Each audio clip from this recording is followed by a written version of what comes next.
نماز کی اہمیت دیکھیے کہ اللہ کے رسول صلی اللہ علیہ وسلم نے فرمایا، تحقیق قیامت کے دن لوگوں کے اعمال میں سب سے پہلے نماز ہی کا حساب ہوگا۔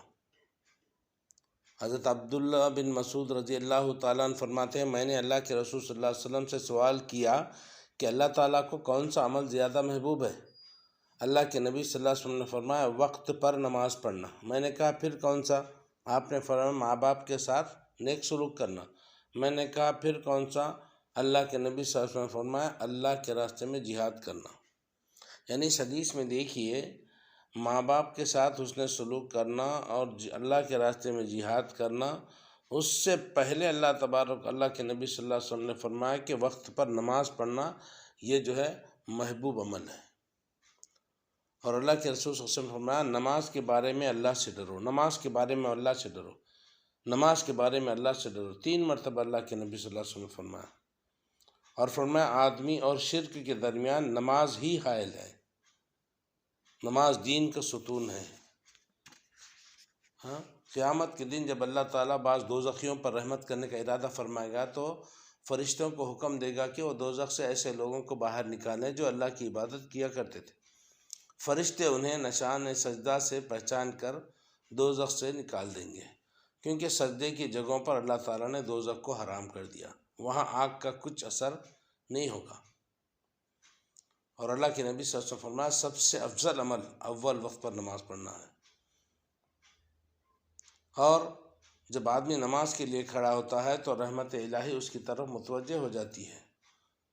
اللہ کے نبی صلی اللہ علیہ وسلم فرمایا، میرے پاس جبرائیل آئے اور کہنے لگے، اے محمد صلی اللہ علیہ وسلم، خواہ کتنی ہی آپ زندہ رہیں، آپ کتنا ہی زندہ رہیں، آخر ایک دن مرنا ہے، اور جس سے چاہیں کتنی ہی محبت کریں، آخر ایک دن جدا ہونا ہے، اور آپ جیسا بھی عمل کریں اس کا بدلہ ضرور ملنا ہے۔ اور اس میں کوئی تردد نہیں کہ مومن کی شرافت تہجد کی نماز میں ہے، اور مومن کی عزت لوگوں کے مال سے استغنا برتنے میں ہے۔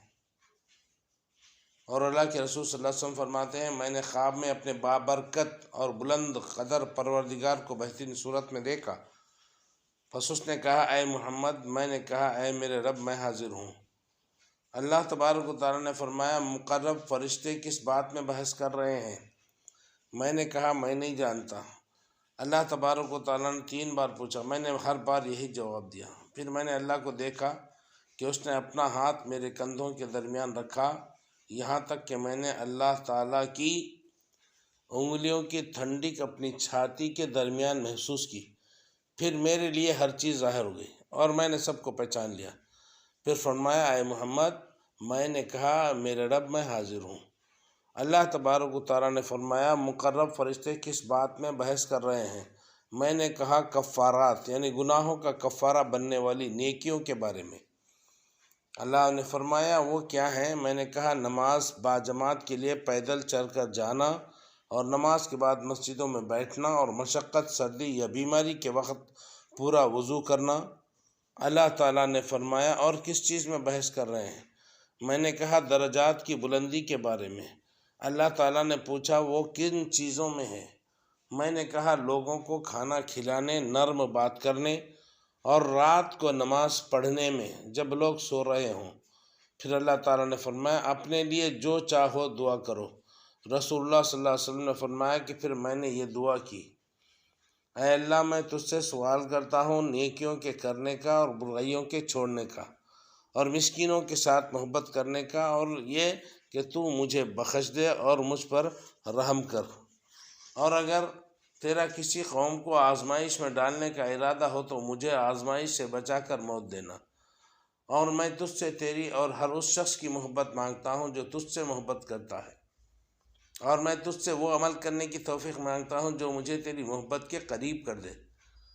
نبی کریم صلی اللہ علیہ وسلم نے فرمایا، میرا یہ خواب حق ہے، بس اس کو یاد رکھو اور دوسرے لوگوں کو بھی یہ خواب سناؤ۔